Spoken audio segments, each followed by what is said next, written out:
This is the Bama Podcast with Marty Solomon. I'm his co-host, Brent Billings. Today we commence our review of The Chosen, starting with an overview of what the series is and discussing the first episode. You got it, Brent Billings. What should we talk about first?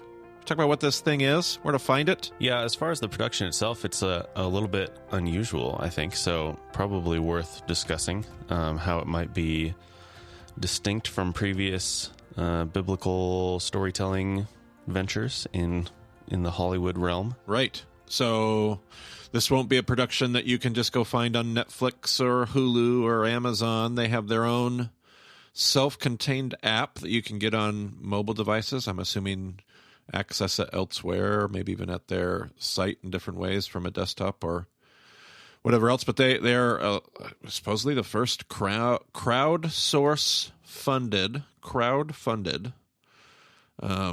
almost Kickstarter-esque type pay-it-forward production. So they raised a certain amount of money, they started producing, and now as people watch it, it's free, and they just encourage people to pay it forward, to give money to support, almost like you would like a nonprofit or those kind of things, and they use those funds to produce more seasons as long as it continues to work that way.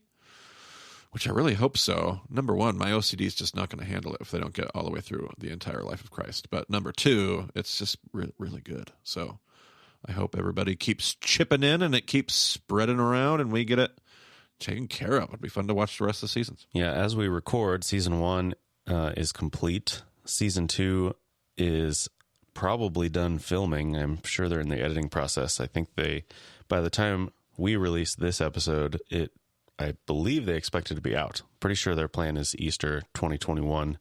So by the time you're hearing us talk about this, I believe season 2 will be available.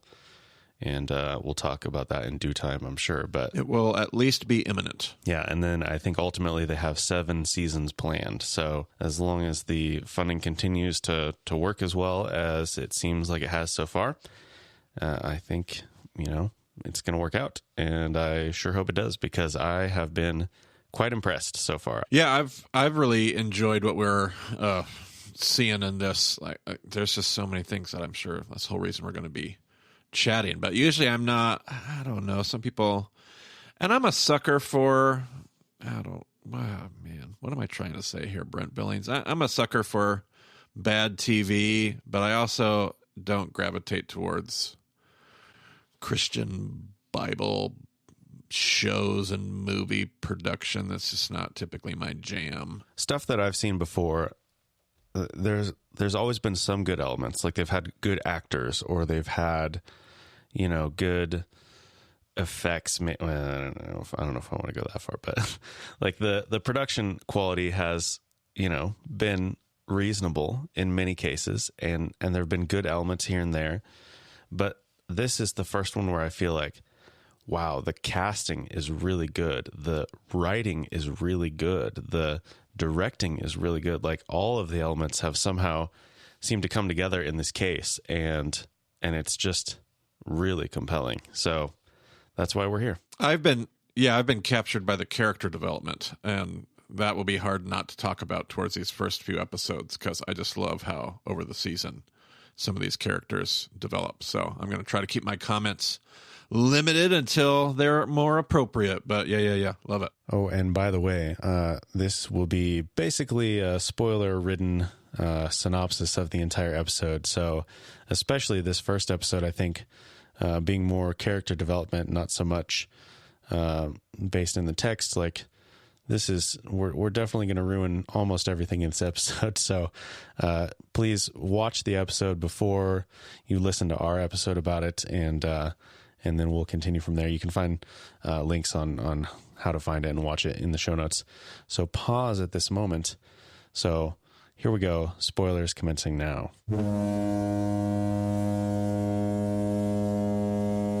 Yeah, so maybe to start, I'll just read the, I don't know, for lack of a better word, disclaimer that they put at the beginning of the first episode, and we can kind of talk about like what the approach is.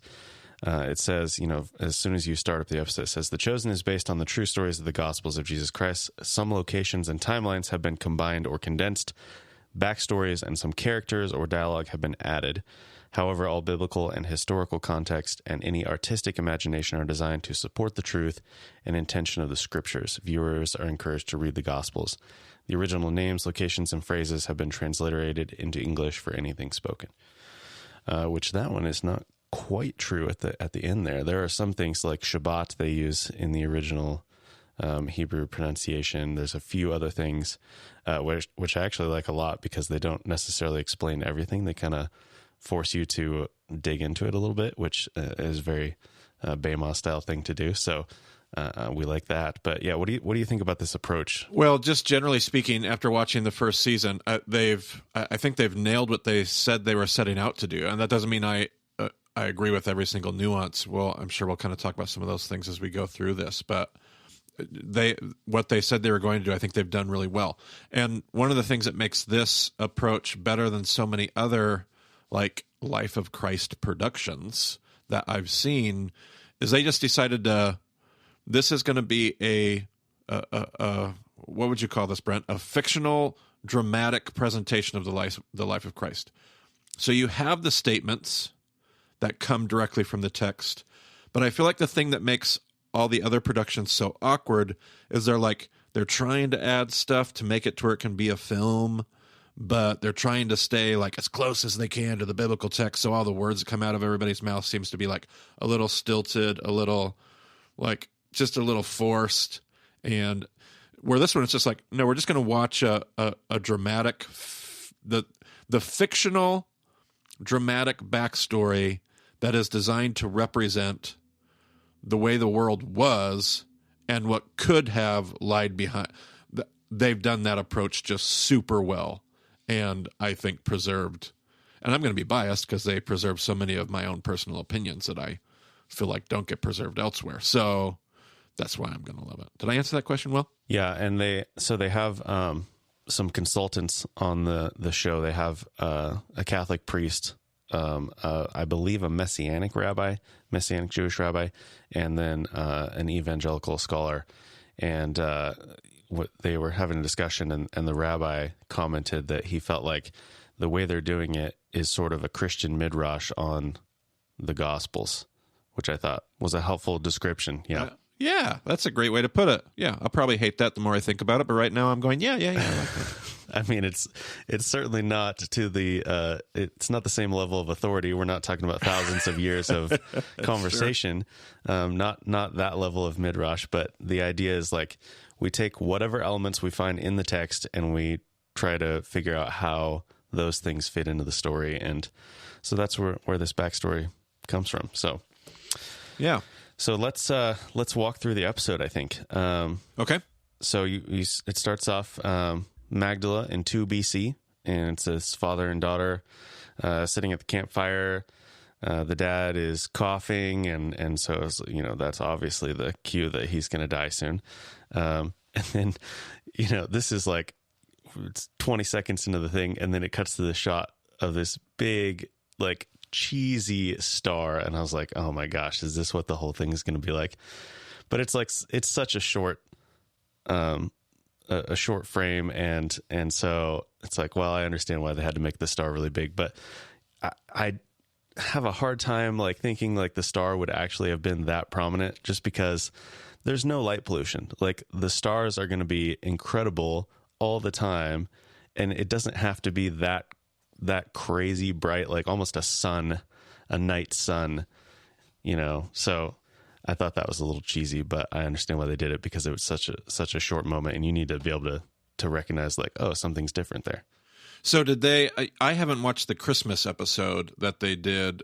Brent, you said you watched it. Is there a tie-in there? Like if you were to put the Christmas episode right before that, is that I haven't actually watched that one yet either. Oh, okay. Yeah. But spoiler alert, we may get back to that at a more appropriate time. Oh, yeah, sure.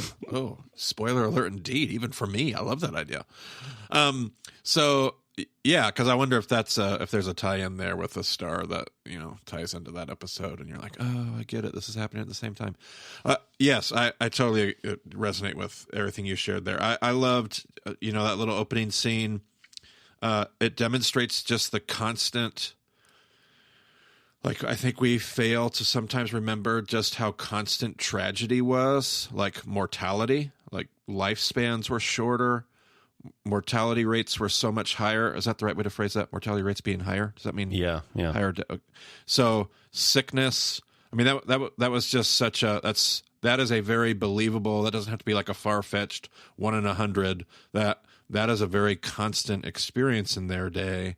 And I also loved, I don't know how much they thought about some of these details, but it would also explain why Mary Magdalene seems to be living on her own.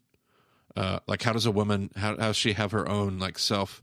If she came from a family where her father passed and there were no siblings, and she received that, that would explain why she's able to live on her own in a place like Magdala.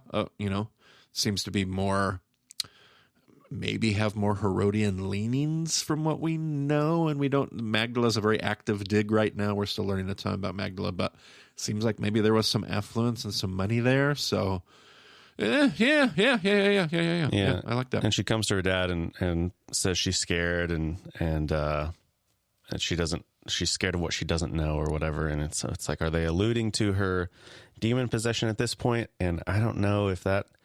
I wasn't quite sure where to fall on that, because it kind of seems like she sort of took a dark path after her father died. And so I don't know exactly what they were getting at there. You can interpret that how you want, but. And I don't know if she takes a dark path, but let's come back to that later in the episode, because it gives you some cutscenes and some backstory that I think, because usually we do portray Mary Magdalene as like this dark path character.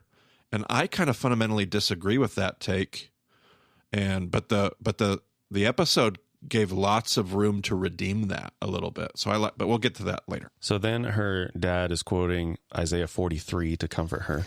Thus says the Lord who created you, O Jacob, and he who formed you, O Israel. Fear not. Come now. I want to hear you say it. I want to hear your pretty voice. Come. Fear not, for I have redeemed you. I have called you by name. You are mine. You are mine. That's right. Which, obviously is going to be what we see at the end of the episode with her encounter with Jesus. But I'm wondering if that particular passage has some significance that I don't realize is there, or if that's just that's just a passage that worked well for the episode. I would assume kind of the latter. I mean, it comes from the servant discourse, which is going to culminate in the suffering servant. So I can imagine somebody, a Jewish family, leaning into that whole portion of Isaiah as they suffer under Roman oppression. That's, again, one of those like believable, not just totally random, but also maybe a little bit more like, somewhat random passage, but believable for sure. I mean, as we've talked about, they all knew their text pretty well. So for them to be able to pull something out at the appropriate moment, sure, when your daughter's scared of something and you need, so yeah, definitely believable there. I just wanted to make sure there wasn't some extra significance that I wasn't aware of. So then we cut to Mary waking up. It says Capernaum 28 years later. So quite a bit of time has passed. We don't know about her father being dead yet. Like, this is just one scene to the next. And then this man runs out screaming for help, and Mary looks down and sees blood, and we see him running through the market. He's kind of stumbling around. Says, she tried to kill me. The Roman soldier that who runs into is a little upset, but then maybe a little bit bothered by the situation, which I'm not sure. I feel like the Roman idea would be like, if somebody like bumps into you, you're just going to kill them, right? Like, that's kind of more the idea I get with it, but maybe that's a little extreme. Yeah, they probably wouldn't have just lashed out and killed people. They have to keep it. There's a certain politic and a certain political reality they got to maintain it, to not just spur on unrest. But I thought that was done. Yeah. Good. So then goes to the opening credits, and they've got the fish graphics, which I think they probably didn't spend too much money on, which is probably a wise choice. I think they, I mean, it's simple and it works, and it gets the names across, and they put their money to better use in other places, I think. So that's probably a good point. My daughter loves the opening song. Oh gosh, she just loves that thing.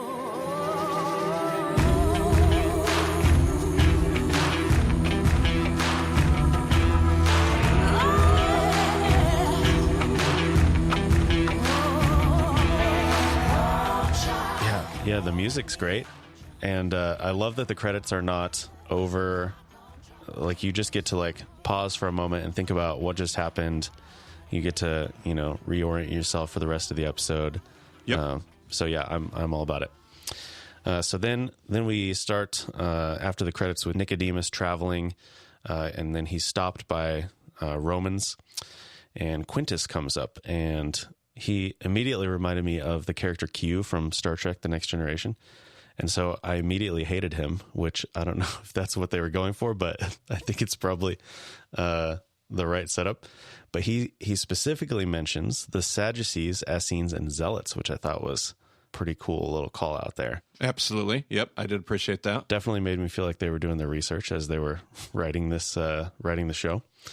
And he also mentions a rogue preacher in the wilderness raving about the coming Messiah. So I am not that far, but I assume he's talking about John the Baptist. We'll find out, I'm sure.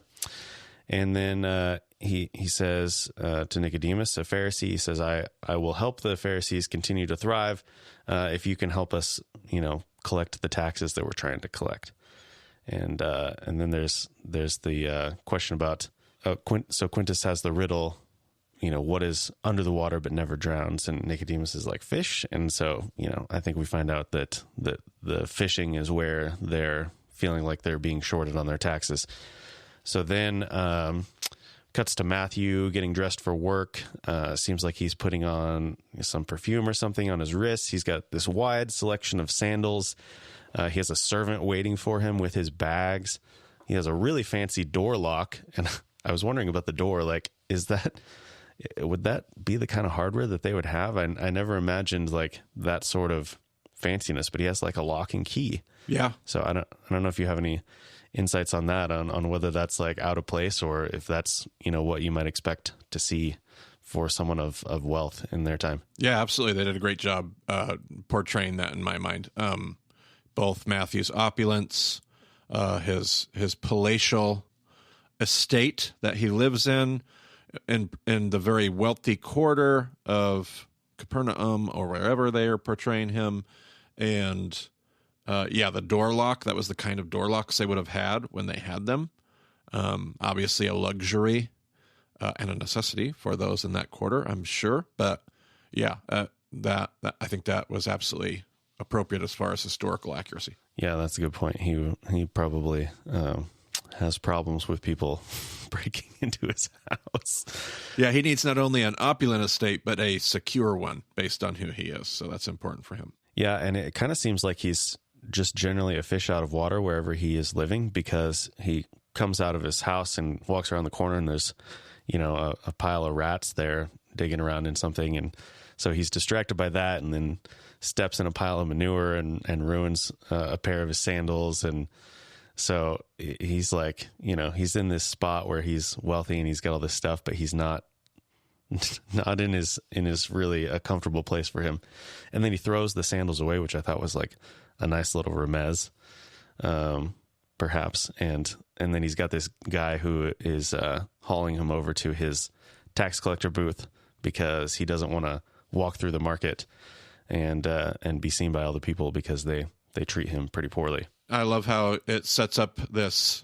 You don't find this in the text, but again, it would make a ton of historical sense. This really OCD nature of Matthew, germaphobe, hates bad smells, throws the sandals away because they got manure on them. Like he like all throughout the series, you'll see that he's good with numbers. He's like very analytical, overly obsessive compulsive. And it just plays really well into what we do know about Matthew biblically. So I love that backstory. One of my favorite backstories of the series so far. So then we've got Nicodemus. He is now in Capernaum on his annual visit, apparently. I guess he supposedly lives in Jerusalem. I don't know if that is in the text or not. Was that something a detail that they pulled out, or? Well, if he's a member of the Sanhedrin, he's probably going to, I don't know if we know that in the text, but it'd be a good historical, one of the assumptions that would make sense. So he's sitting there with some other teachers, other Pharisees, and, he makes a bad joke about the Dead Sea, and they kind of give him, the courtesy laugh or whatever. and then he moves on to his point, like, those who do the fishing in Galilee are sinners. They're fishing on Shabbat, and Messiah will not come until this wickedness is purged.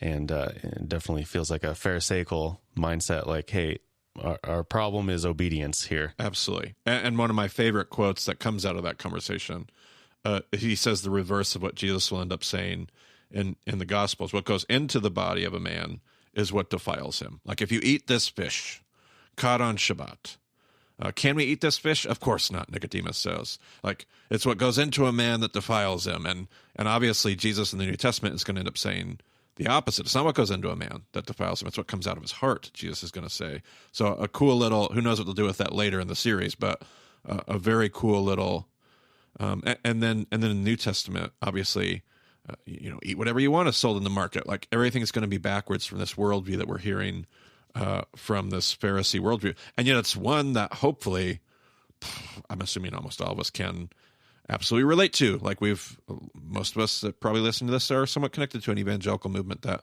gravitates to this kind of mindset. So yeah, loved it.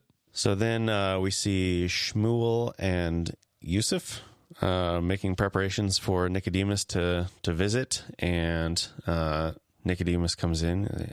A fine Torah room is the heartbeat of a worthy synagogue. Like, definitely, they're going to be focused on the text. Like, I think that would be a natural thing for him to comment on immediately. Clothing is great, by the way, in this whole ordeal, from peasants to Pharisees to, like, the clothing is just spot on historically for me. So then Nicodemus, directs Shmuel directly and says, you heard me talking about fishing on Shabbat in general, but I was actually saying that to you.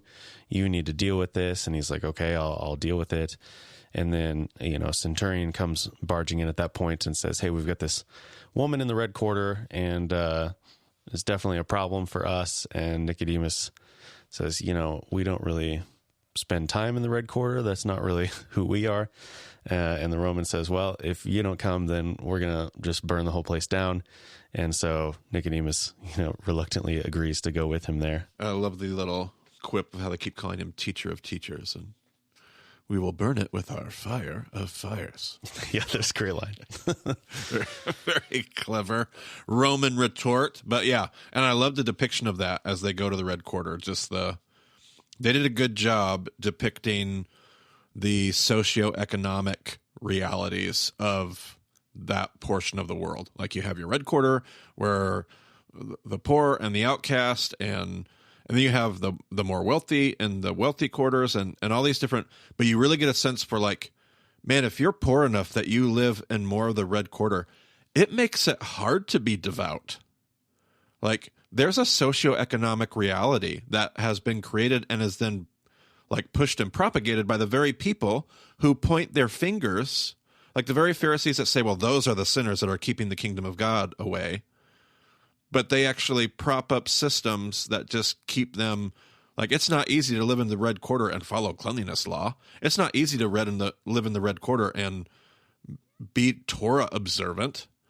So I'm sure there's no relevance for that today. I'm sure we don't do any of that, right, Brent? No, of course not. But they did get a good job of that, though, between Matthew and the opulence and the wealthy, and even Nicodemus and then the red quarter, and they did that well. So then we see Matthew arriving at the market. His transportation is unwilling to take him through the crowd because there's too many people. So they let him out. But so we see Matthew starting to walk through. We see Romans patrolling. We see the people are calling out Matthew and spitting on him. He walks by, I believe, a blind beggar who grabs the edge of his garment and says, "Are you the Messiah?" And he's like, "No, of course not." And he's like, "Well, let me know when he shows up." So I thought that was kind of interesting that there's just like this imminent, like I think he's going to show up soon, and he could be walking by me right now. And I thought that was an interesting perspective. And I kind of feel like we're going to see this guy show up again later, but I don't know yet. Yep, but there's an excellent, again, just the way they depicted tax collectors and the public's, like, people are shouting at him and calling him names. The guy spits at his feet as he walks by. the danger that Matthew feels having to get to the tax collector's booth. Like they just did, again, really great job just depicting how society saw somebody like Matthew. So it was a good job. So next up, Nicodemus and his crew are arriving in the Red Quarter, and he seems pretty troubled by what he's seeing just in general, just the people walking around. Everything's a little bit dirtier. The clothes that the people are wearing are not as nice. They're a little more torn up. He's kind of just looking around in general bewilderment, but then he starts hearing this screaming in the distance, and everyone starts to look more or less afraid, and Nicodemus seems to be like, oh, we need some stuff. Shmuel, go get me sulfur, nettles, hyssop, and wormwood. And I don't know if there's anything specific that you want to call out as far as those ingredients. Are those found in the text somewhere as far as what he's trying to accomplish? Yeah, some of those are found in the text. You're going to find those in just the Levitical code, the holiness code, and how to make something clean. Not all of them, but some of them. And it represented... if somebody were to read, say, a book like Every Man's Talmud by Abraham Cohen, we can put that in the show notes. There's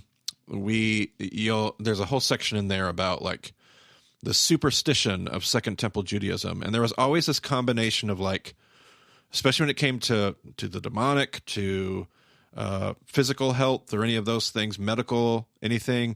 There was always this combination of things we find in Torah, and then a little bit of superstition mixed in to kind of bring this whole thing. And you see that. You see elements that, okay, these things are rooted in the Levitical code, but you also you can just feel relatively obviously that there's also some superstition lying behind how these things are used and how they work. And I'm sure those things are even true of us today in just different ways. But yes, absolutely. Those are a good, accurate representation of how they would have approached that. So then the centurion who's with him kind of turns to him and is like, okay, all right, get on with it, do your job. And Nicodemus kind of has this little monologue. He goes on like, look, we're not, we have our own jobs to do and we have our own things, and I'm doing this as a courtesy to you. This is not normal, blah, blah, blah. This is just an exception. And the centurion's like, yeah, okay, so get on with it. Which I thought was an interesting like dynamic. I assume because he is, a man of power in the ruling class, that he has some immunity to being bossed around by the Romans, but effectively he knows like, I really do need to do this at this point. I had my other appointments, I had my other things I was trying to do, and I've been dragged out by this guy, and so that compulsion is there or whatever. Right. So then we cut to Simon, our first view of Simon. He's in a circle of a bunch of guys, and he's fighting Jehoshaphat, who we learn to be Eden's brother, Eden being Simon's wife.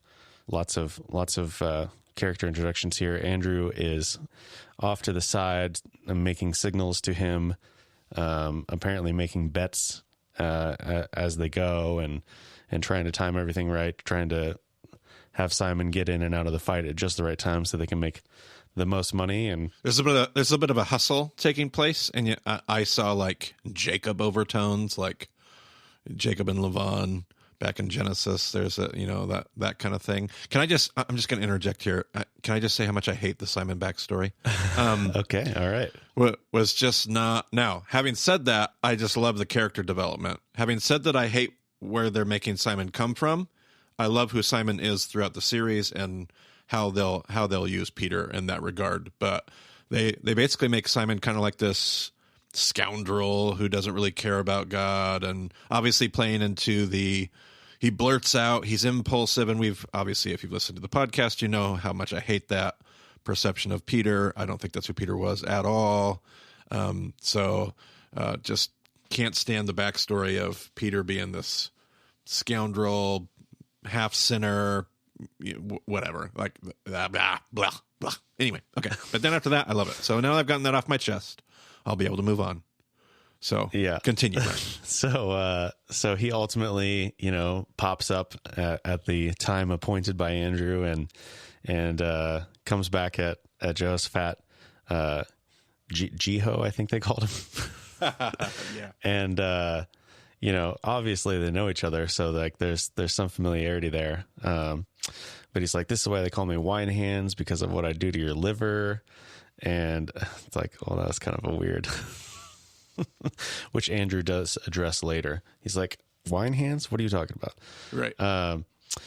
But then turns out Eden has another brother, Abraham, apparently. And he comes in and just wipes Simon out completely.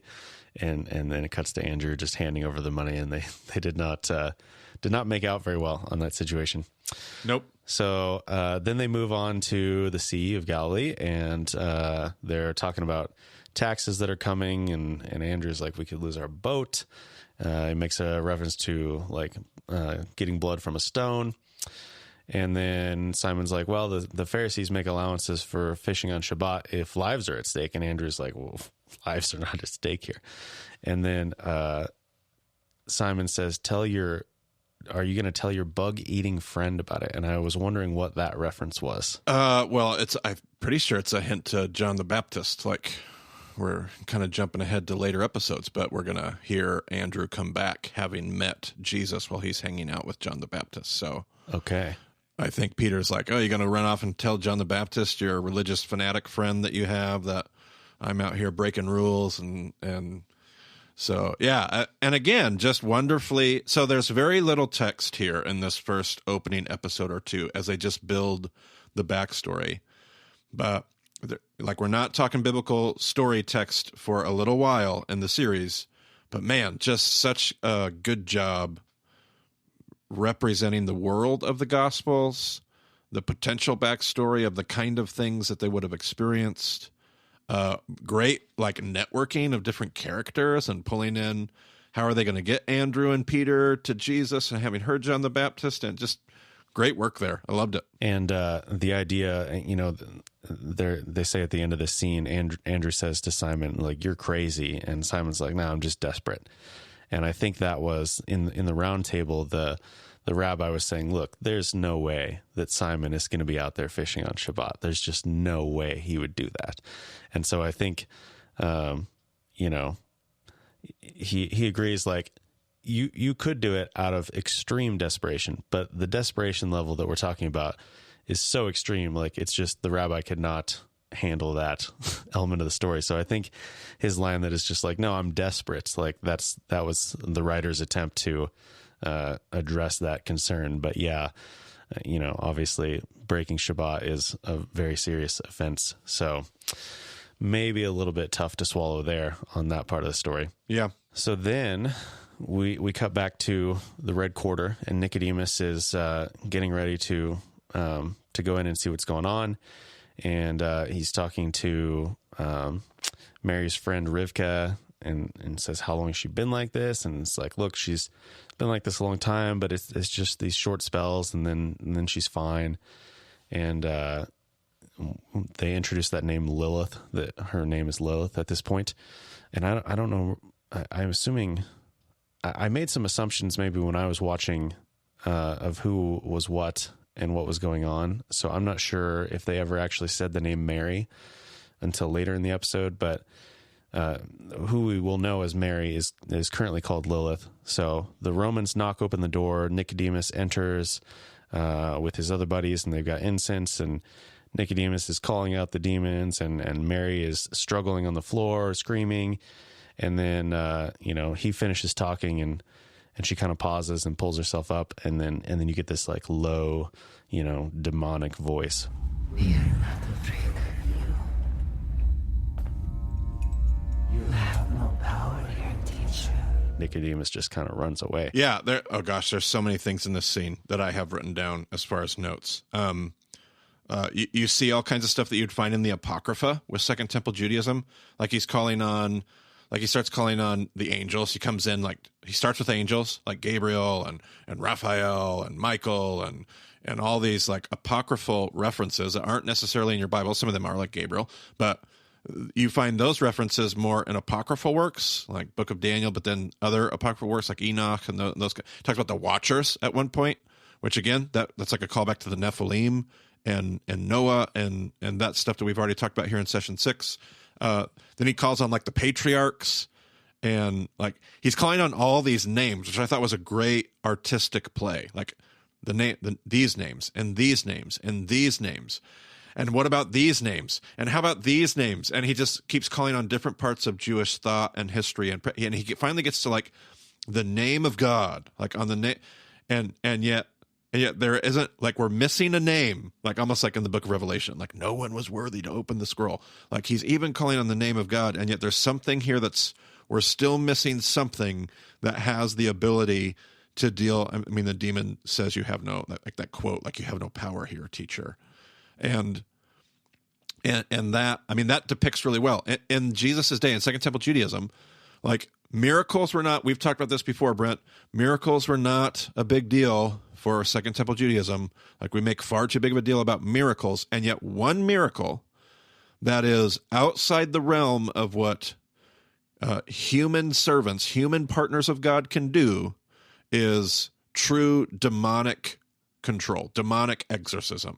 Like that's something only God can do. And Nicodemus is going to say that by the time the episode is over. Like only this kind of demonic oppression, only like if it's a light kind of demonic oppression, oh, maybe there's some hope there. Maybe they have some practices. Maybe the Pharisees have some, but this kind of demonic oppression, Nicodemus is going to say only, which is going to obviously raise a bunch of questions when all throughout your Gospels, Jesus is just a great, I mean, when Jesus healing demons, such a great, so I thought that was a great artistic scene where he's calling on all these names, and yet he's missing the one name that's going to end up having, it's going to be the name of Jesus. It's going to have, so I also loved, Brent, how they blurred the lines of what the demonic exactly was. Like, and they did a beautiful job blurring those lines.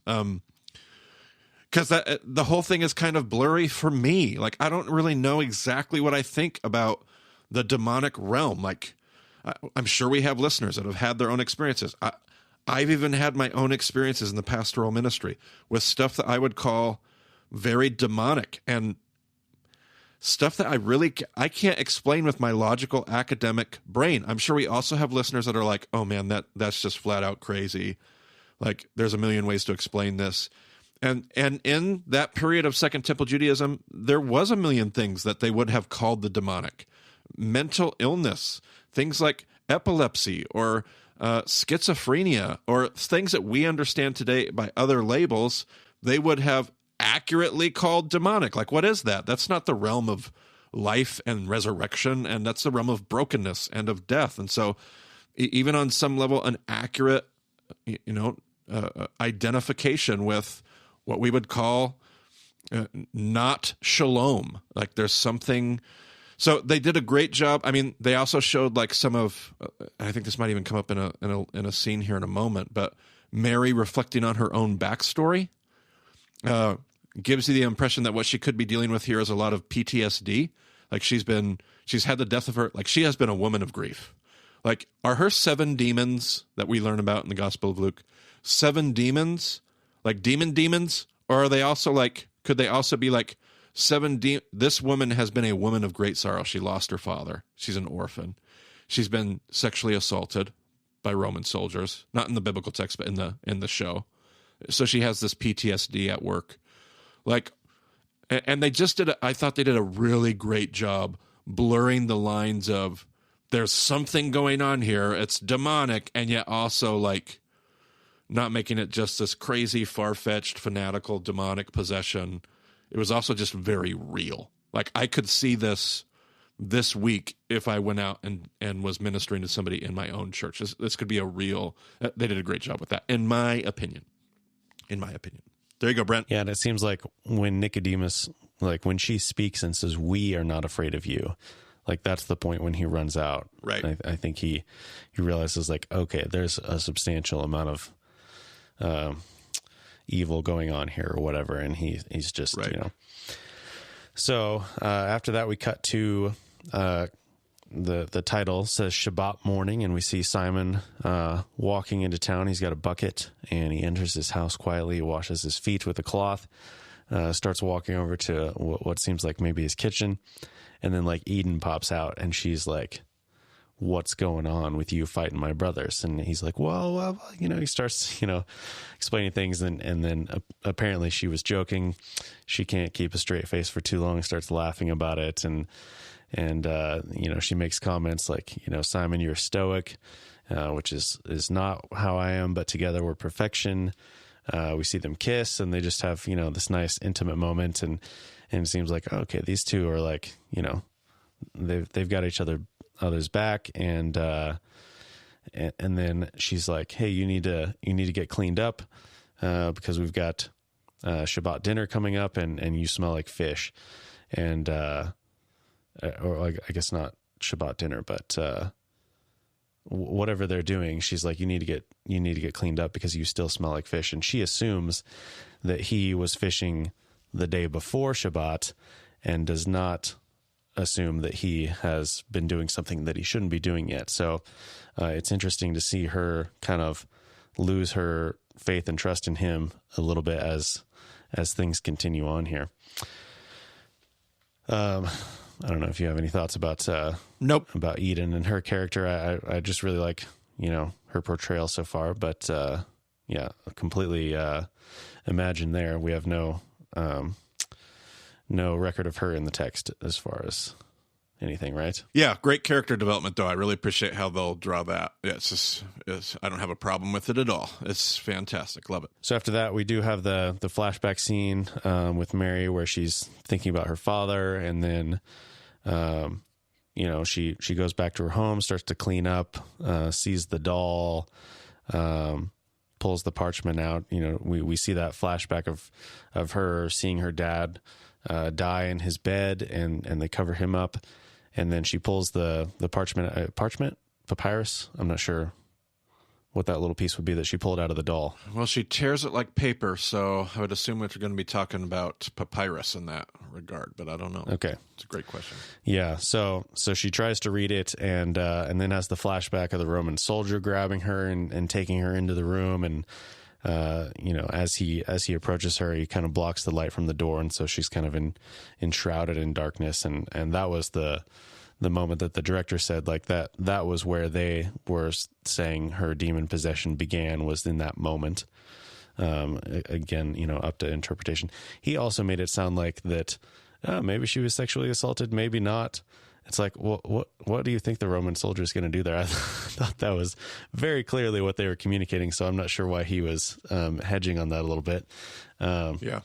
But yeah, so then she's trying to read off of this paper, and it's the Isaiah 43 passage, and she just can't get the words out at all, and she rips it up, which that seemed like, man, I can't, like, just, it seems like the paper would be so valuable for her to rip it like that would be, that really communicates something. Yeah, that would be a big deal. And not that it's like, not that they would have held it with the same, sanctity as like an actual scroll of text, but yeah, to have that written down on a paper that seems to be passed down from her childhood, that was a big moment for sure. So then she heads over to the bar, which they call the Hammer, which is a great name for a bar, I think. Sure, right. And she knocks on the door and says, like, Havarim Makaba or something like that.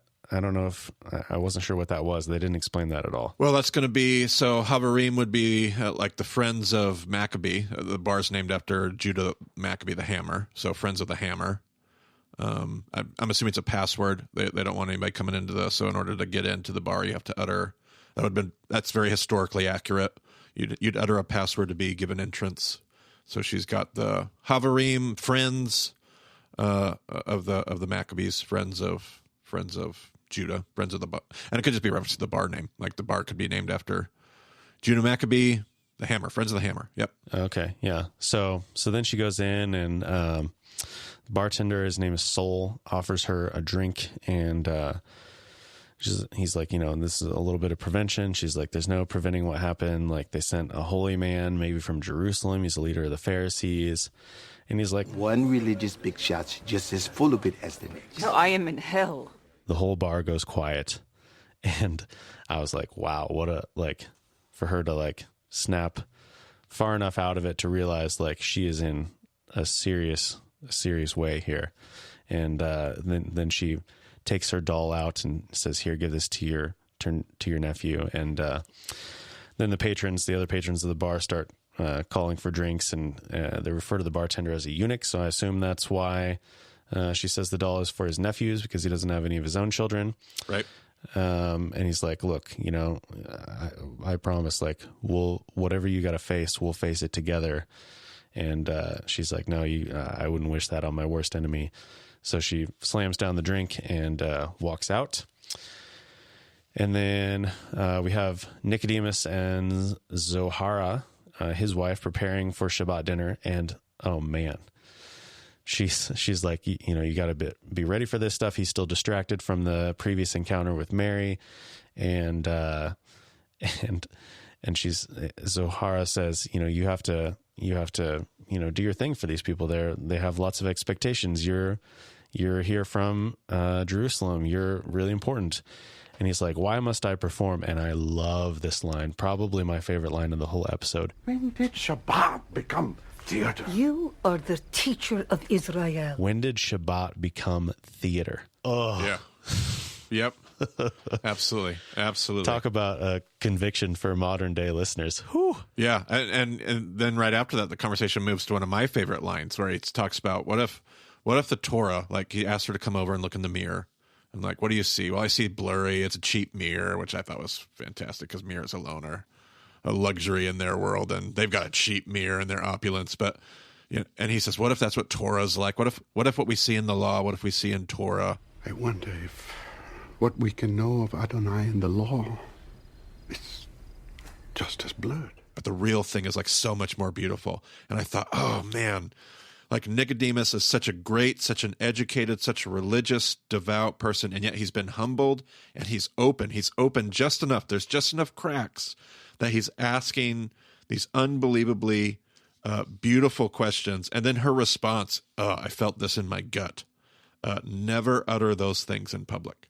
Yeah. And I just thought, oh gosh, how often have I felt like that's either been said to me literally and directly or indirectly in my career? Like, there are certain things that you wrestle with.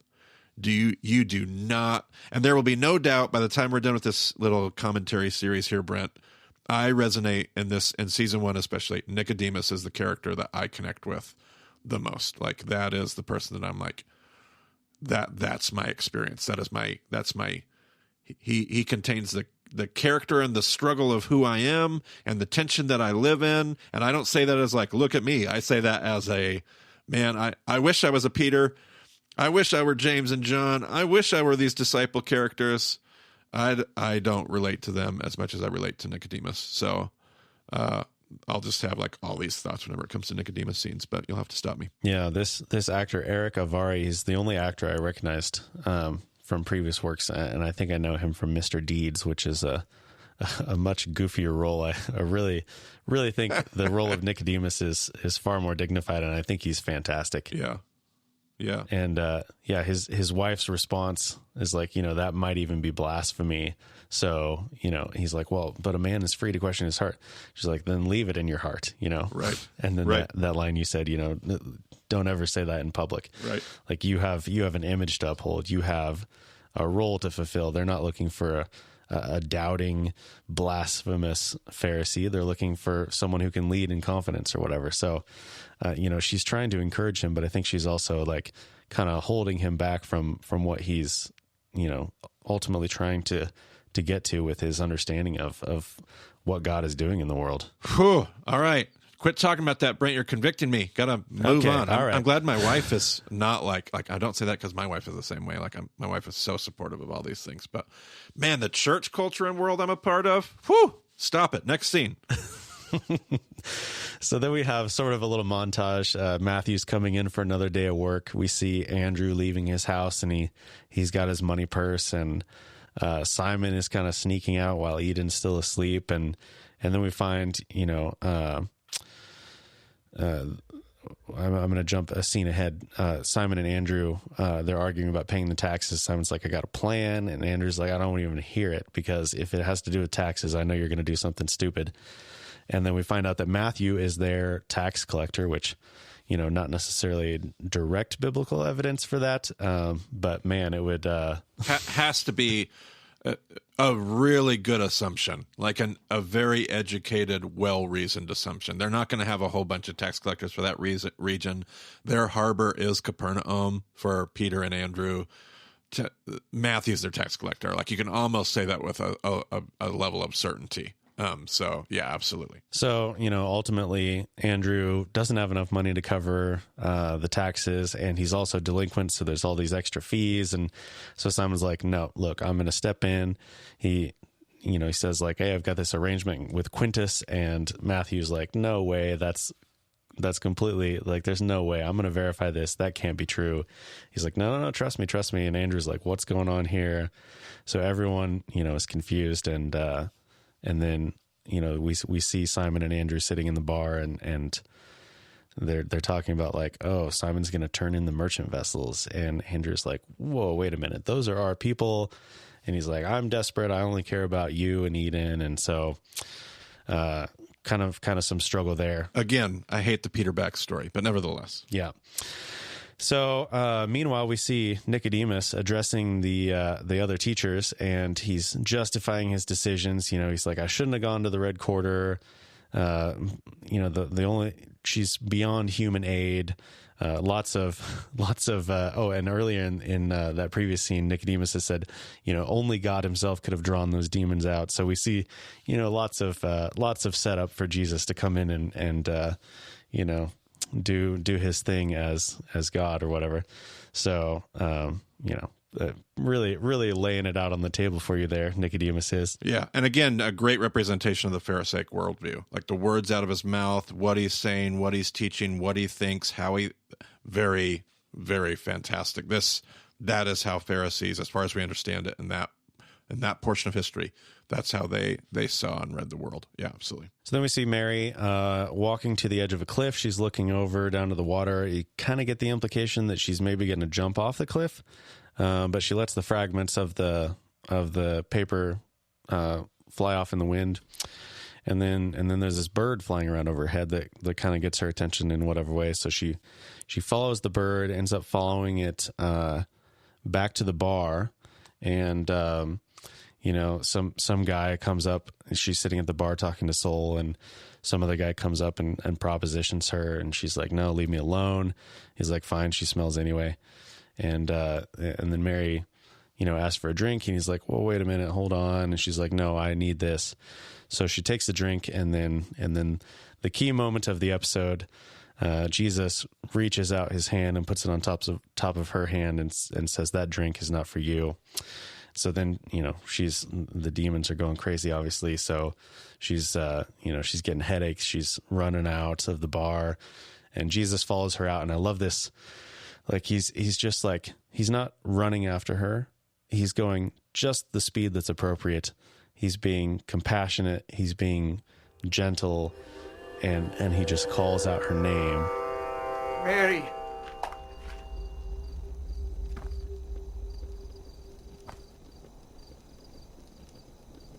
Mary of Magdala.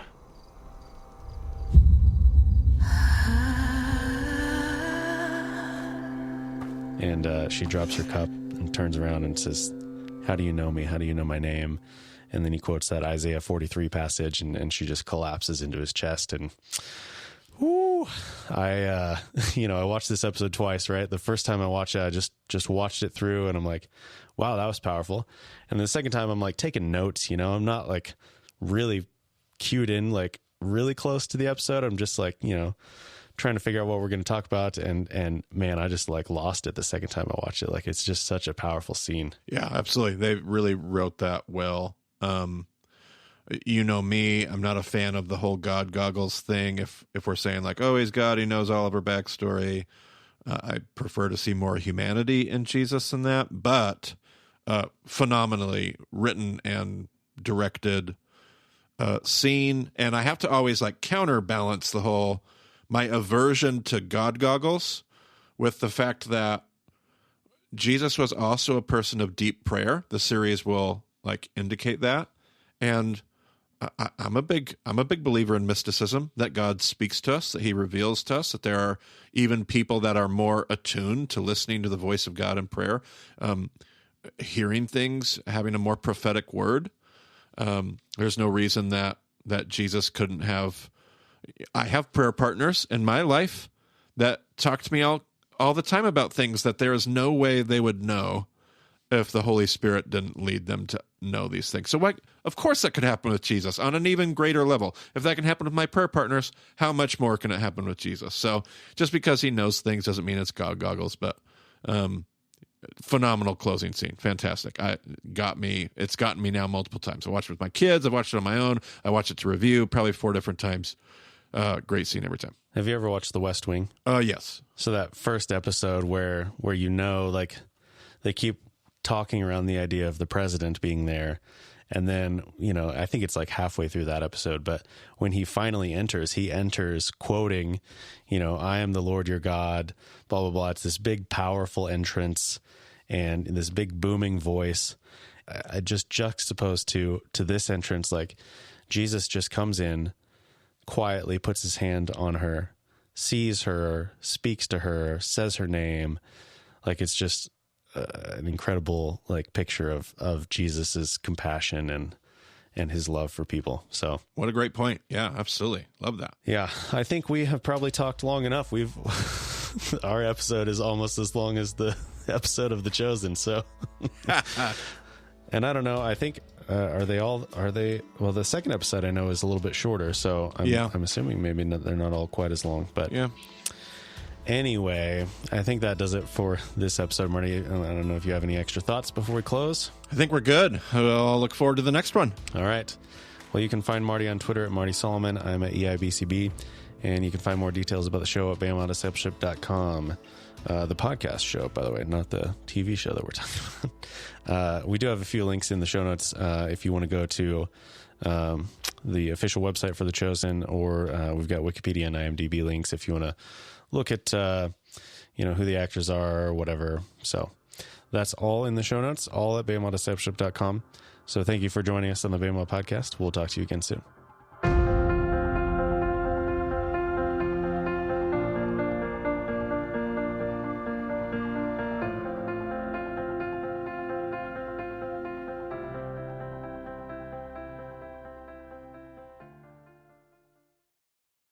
And oh, brother. Hang on. I think the roof people are calling me. Yep. Hello? We've been trying to reach you concerning your car's... Oh my gosh. Brent Billings. Spam call. Put that crap on Do Not Disturb. If it's actually the roof people, I need to talk to them.